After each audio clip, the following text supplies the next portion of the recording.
অবস্থাতে নামাজ ত্যাগ ইসলামে অ্যালাউড না। আপনি লক্ষ্য করুন, নামাজ আপনি দাঁড়িয়ে পড়তে পারছেন না, ইসলাম বলে বসে পড়ো।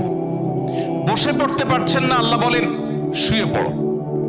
শুয়ে শুয়ে আপনি হাত পা নাড়াতে পারছেন না, ইসলাম আপনাকে নির্দেশ করছে মনে মনে তুমি নামাজ আদায় করো। আপনাকে ওযু করে নামাজ পড়তে হবে, ওযু করতে পারছেন না, ইসলাম বলে তুমি তায়াম্মুম করো। আপনি তায়াম্মুম করতে যদি অপারগ হন, তায়াম্মুমের ব্যবস্থা নাই, ওযুর ব্যবস্থা নাই, তাহলে যে অবস্থা আছেন সে অবস্থা আপনাকে নামাজ আদায় করতে হবে। নামাজের জন্য সতর ঢাকা ফরজ, কিন্তু এমন কোনো পরিস্থিতিতে আছেন, আল্লাহ মাফ করুক, আপনার সতর ঢাকার ব্যবস্থা নেই, তাহলে ওই অবস্থায় আপনাকে নামাজ আদায় করতে হবে। আপনি যদি এমন কোন পরিবেশে থাকেন যেখানে আপনার পবিত্র কাপড় থাকা নামাজের জন্য পূর্ব শর্ত, অথচ আপনার কাছে পবিত্র কোনো কাপড় নাই, তো ইসলাম ওই অবস্থা আপনাকে নামাজ পড়তে বলে।